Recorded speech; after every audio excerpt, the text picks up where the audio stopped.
नमस्कार दोस्तों, Gen Z study point series पर एक बार आप सभी का फिर से स्वागत है। तो दोस्तों आज हम देखेंगे व्यंजन को। तो वर्णमाला में हमारी अगली टॉपिक होने वाली है कौन सी? व्यंजन वर्ण, है ना। व्यंजन वर्ण, व्यंजन वर्ण। इससे पहले हमने डील कर रखा है किसको?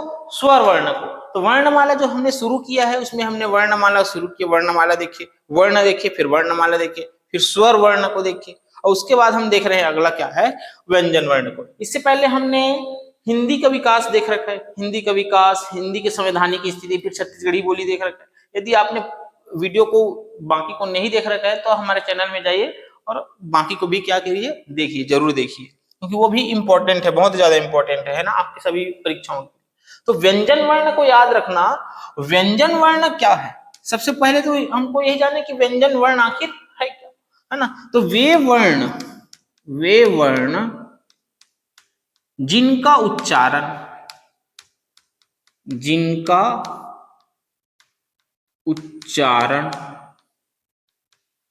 स्वरों की सहायता से होता है, स्वरों की सहायता से होता है।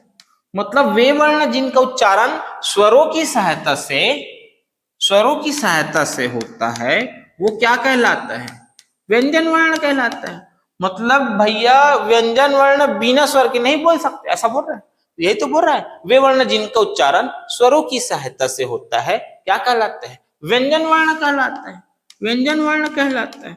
अब देखते हैं कैसे स्वरों की सहायता से इनका उच्चारण होता है। इसको एग्जाम्पल के थ्रू समझते हैं, तभी तो समझ में आएगा, है ना। जैसे व्यंजन यदि मैं बात करूं, ये क की बात करूं, अब क को जैसे तोड़ के देखते हैं ना, तो क को मैं तोड़ूंगा तो ऐसे टूट जाएगा, और इसके अंतर्गत क्या छिपा हुआ है? अछिपा है। क्या छिपा है? अछिपा है।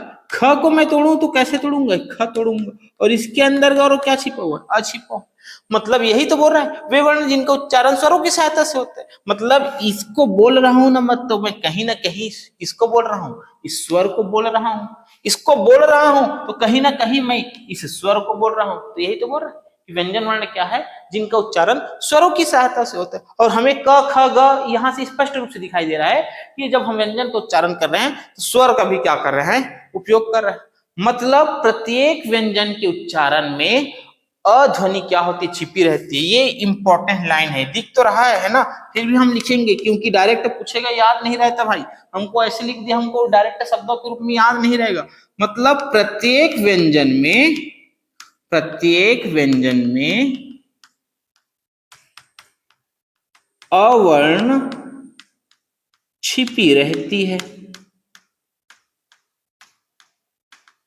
समझ में आ रहा है जी? प्रत्येक व्यंजन में अवर्ण या अध्वनि, अवर्ण या अध्वनि, ऐसे लिख सकते हैं, अवर्ण या अध्वनि छिपी रहती है। ये दिख रहा है, यहां से समझ आ रहा है? क्लियर भैया?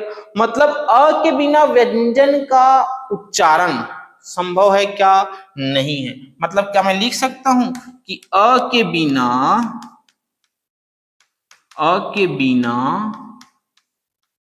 व्यंजन का उच्चारण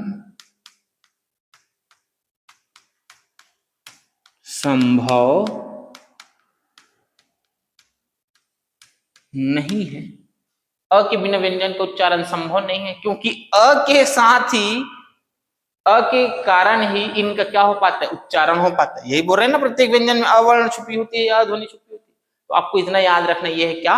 व्यंजन। क्लियर भैया? व्यंजन हमको पता है, हमने पिछली क्लासेस में देख रखा है कि जो व्यंजन की संख्या है ना, व्यंजन की संख्या, जिसको स्क्रीनशॉट लेना भैया स्क्रीनशॉट ले लेंगे यार यहाँ से, है ना। फिर याद रखना, व्यंजन की संख्या हमने पढ़ रखा है पिछली क्लासेस में कि व्यंजन की संख्या कितनी है वर्णमाला में? तो कितनी है भैया? 35 है। कितनी है? 35 है। पहले परंपरागत रूप से 33 लेते थे, लेकिन द्विगुण को जोड़ने के बाद कितना ले रहे हैं वर्तमान में जो केंद्रीय हिंदी निदेशालय है उनके द्वारा वर्तमान में जो इनकी संख्या कितनी कर दी गई है? 35 कर दी गई। क्लियर? 35 कर दी गई। तो 35 को याद रखना आप इसे 4 भागों में, कितने भागों में? 4 रूपों में। इनको 35 को कितने भागों में बांट देंगे? 4 भागों में बांट देंगे। हमारे पास टोटल व्यंजन की संख्या डायरेक्ट पूछेगा कितनी है? 35 है ना। इसमें से 25 को याद रखना, 25 जो है वो स्पर्श व्यंजन है। कौन सी व्यंजन है? स्पर्श व्यंजन। एक याद रखना जिसका नाम है स्पर्श व्यंजन, और इनकी संख्या कितनी है? 25।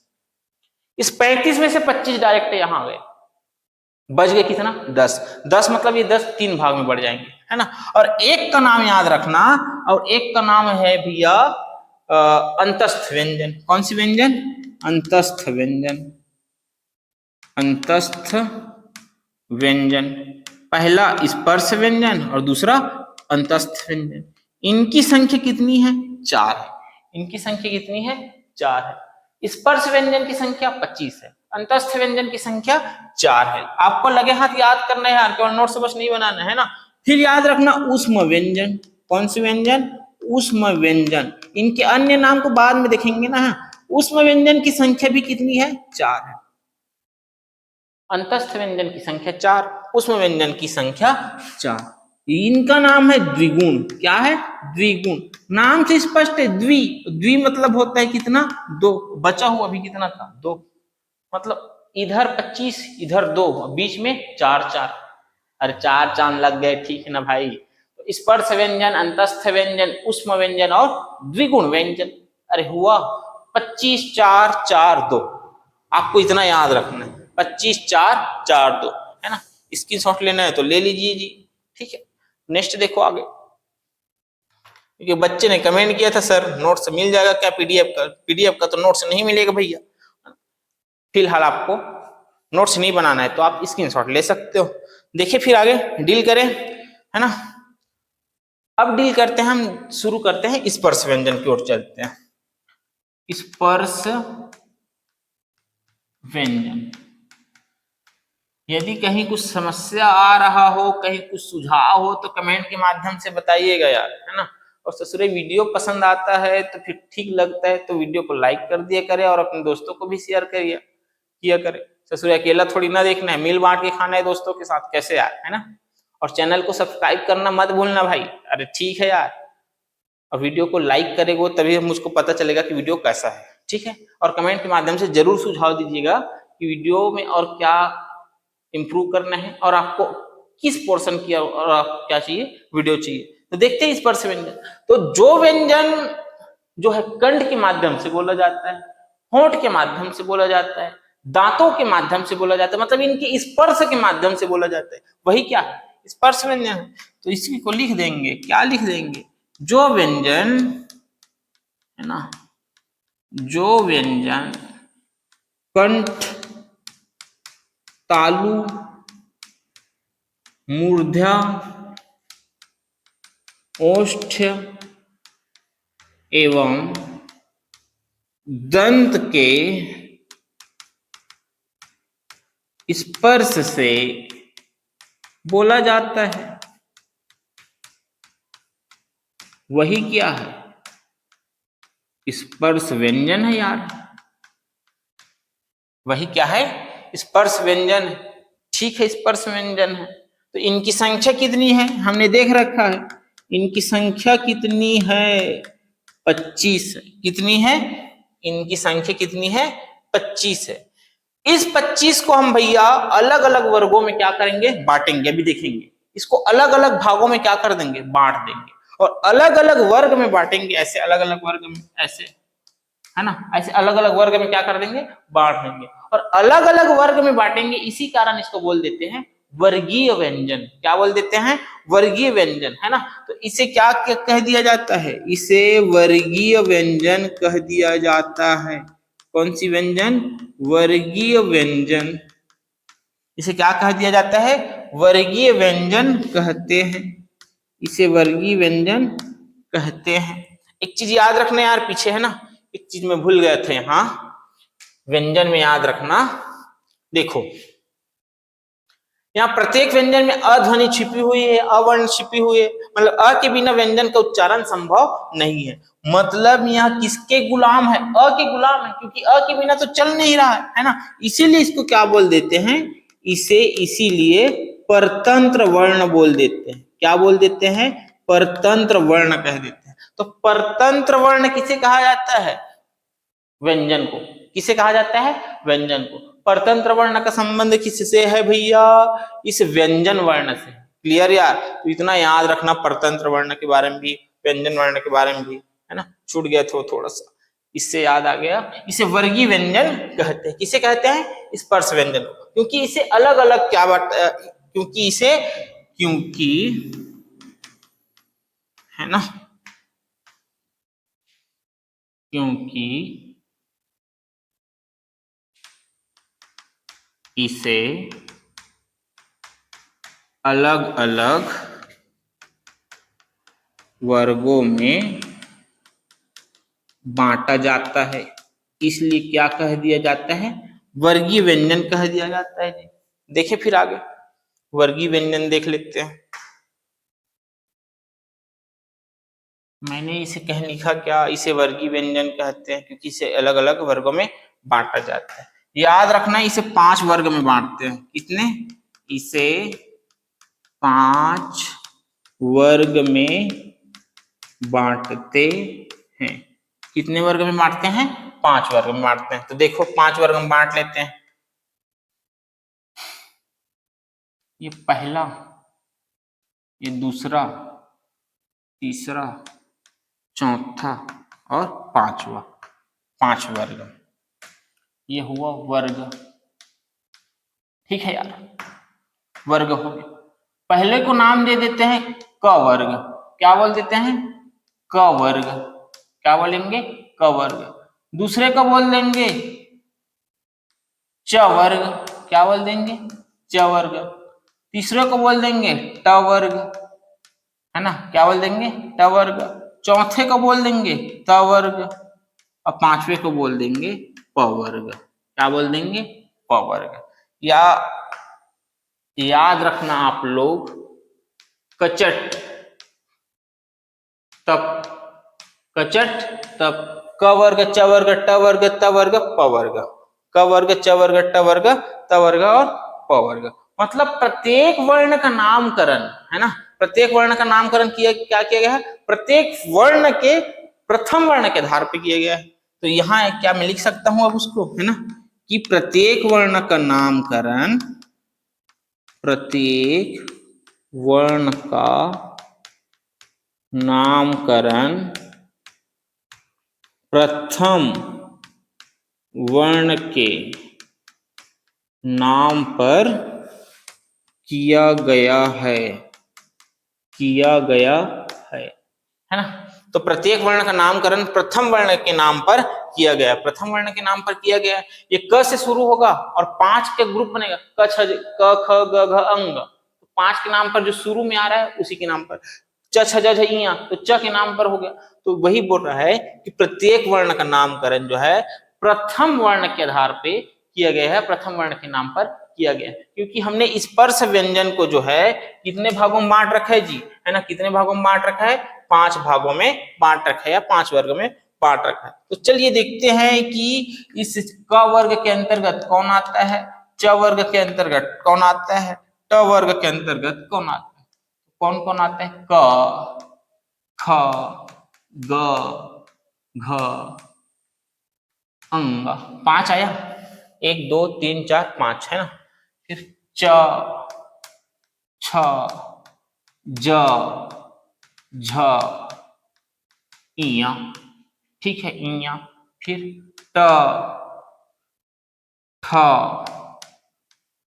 ड, ध, बान के अणा, अणा, है ना।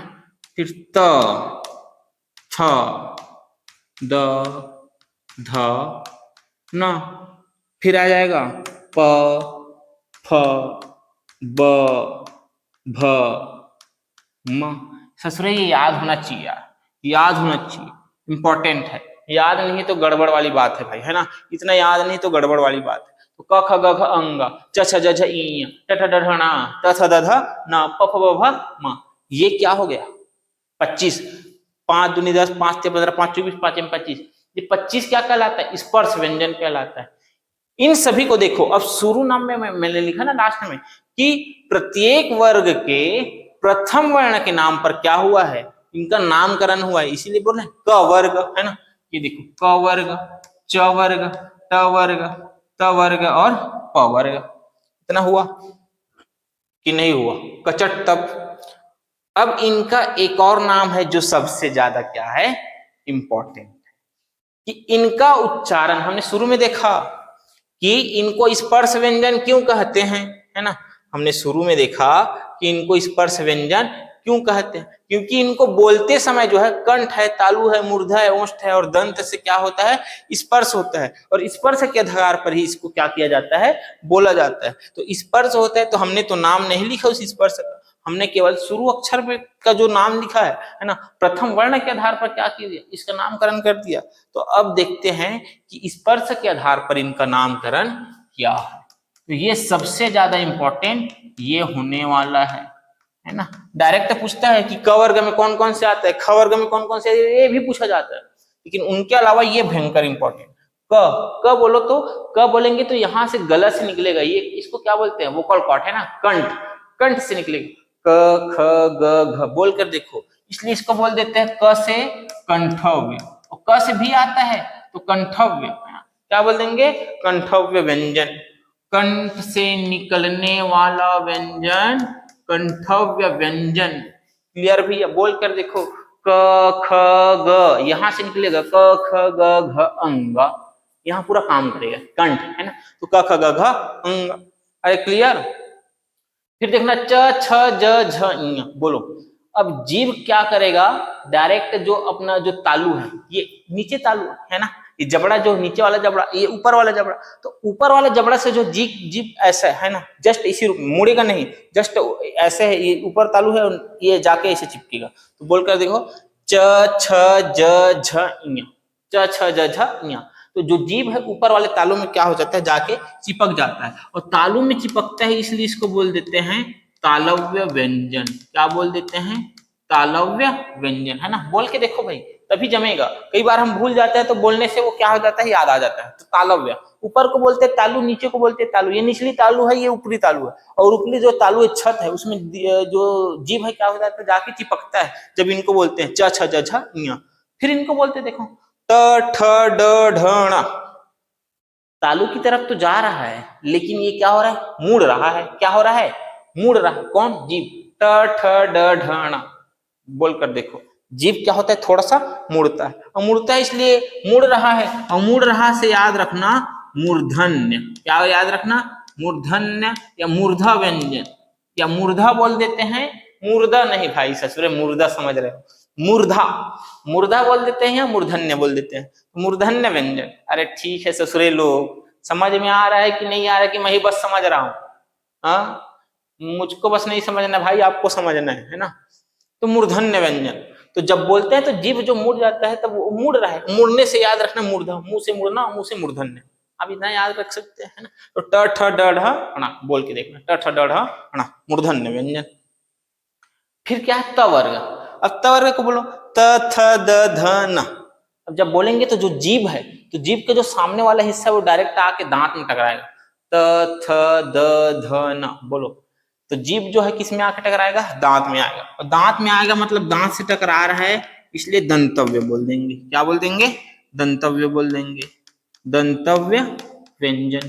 क्या बोल देंगे इसको, दंतव्य व्यंजन बोल देंगे, क्योंकि दांत से टकरा रहा है। तो त थ द ध न कौन सी व्यंजन है, दंतव्य व्यंजन है। फिर आ जाता है प फ ब भ म। अब बोलो प फ ब भ, देखो ये जो लिप्स है, जो ओंठ है, वो दोनों चिपक रहा है, प फ ब भ म, प, प बोलेंगे तो चिपक जाएगा, फिर फ बोलेंगे तो फ, है ना, चिपक रहा है। तो ये दोनों जो लिप्स है वो काम कर रहा है ना। तो प फ ब भ म में लिप्स काम कर रहा है, जिसे बोलते हैं ओष्ठ, तो इसको बोल देंगे ओष्ठव्य व्यंजन। क्या बोल देंगे, ओष्ठव्य व्यंजन, ओष्ठव्य व्यंजन। ये हुआ 5 व्यंजन। किनको समझ में नहीं आया ससुरे, कमेंट करके बताओ कि समझ में नहीं आ रहा है और क्यों नहीं आ रहा है ना, क्यों नहीं आ रहा है, कमेंट के माध्यम से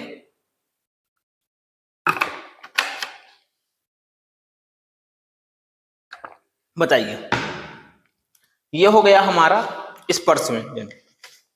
अब चलते हैं किधर, अंतस्थ व्यंजन की ओर। अरे ठीक है, चलें भैया कि नहीं चलें, चलना तो पड़ेगा यार, है ना, यही तो नहीं रुक सकते।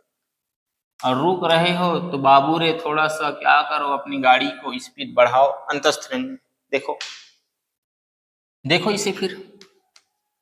अंतस्थ व्यंजन क्या है? इन व्यंजनों का उच्चारण, इन व्यंजनों का उच्चारण, अंतस्थ व्यंजन का उच्चारण है ना, जीभ हो गया, तालु हो गया, दांत हो गया, एवं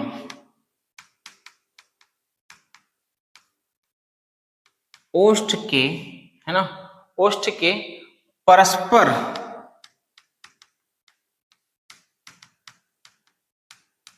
सटाने से होता है। इन सभी को परस्पर सटाने से होता है, लेकिन इनका स्पर्श कहीं नहीं होता। इनका स्पर्श कहीं नहीं होता, लेकिन कहीं इनका, लेकिन इनका पूर्ण स्पर्श कहीं नहीं होता। पूर्ण स्पर्श कहीं नहीं होता भाई। जैसे देख लेते हैं कि कौन कौन सा अंतस्थ व्यंजन है ना। पहले जान लेते हैं कि अंतस्थ व्यंजन की संख्या कितनी है। कितनी है? 4 है। कितनी है? 4 है ना, 4 है। और कौन कौन सी है? तो यार के साथ हमें करना है क्या? लव। क्या करना है? लव करना है। किसके साथ? यार के साथ, है ना। यही है अंतस्थ व्यंजन। तो यार के साथ क्या करना है? लव करना है। या से य, फिर र, फिर ल, फिर ये व। य र ल व, य र ल व। बोलो, य र ल व।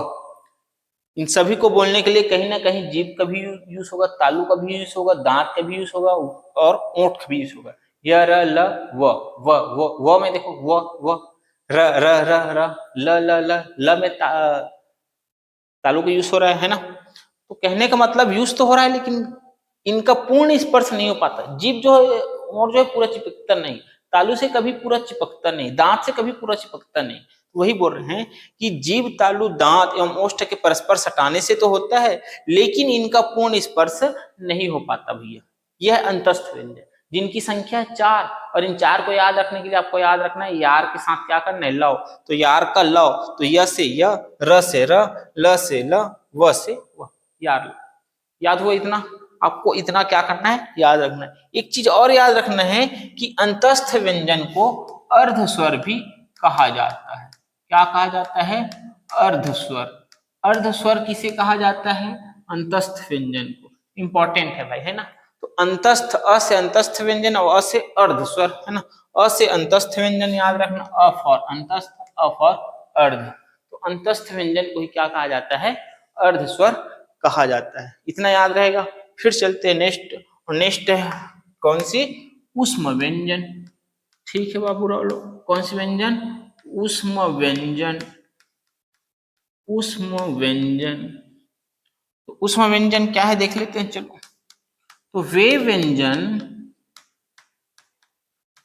जिनका उच्चारण, जिनका उच्चारण, है ना। तो वे व्यंजन जिनका उच्चारण जब हम बोलते हैं, जब उच्चारण करते हैं, तब उच्चारण करते समय आवाज में घर्षण होता है ना। आवाज में क्या होता है भैया? थोड़ा घर्षण होता है या रगड़ की पैदा होता है, तब उस व्यंजन को कहते हैं ऊष्म व्यंजन कहते हैं। चलो परिभाषा लिखते हैं, फिर एग्जाम्पल के थ्रू समझेंगे कौन कौन सा आता है। तो वे व्यंजन जिनका उच्चारण रगड़ या घर्षण के साथ होता है, घर्षण के साथ होता है, क्या कहलाता है? ऊष्म व्यंजन कहलाता है। क्या कहलाता है भैया? ऊष्म व्यंजन कहलाता है। इसी को संघर्षी व्यंजन भी कह देते हैं। कौन सी व्यंजन कह देते हैं? संघर्षी व्यंजन कह देते हैं। संघर्षी व्यंजन, जैसे अंतस्थ व्यंजन को क्या कह दिया था? अर्ध स्वर कह दिया था, है ना। उसी प्रकार ऊष्म व्यंजन को क्या कह देते हैं? संघर्षी व्यंजन कह देते हैं। जैसे व्यंजन वर्ण को परतंत्र वर्ण कह देते हैं। ठीक है भैया, इतना याद रहेगा। इसका एग्जाम्पल देख लो, इसका उदाहरण क्या है ना, कि कौन कौन से आते हैं। पहले याद रखो संख्या कितनी है, 4 है। कितनी है, 4 है। और इस 4 में कौन कौन से आते हैं हमको क्या करना है, याद रखना है।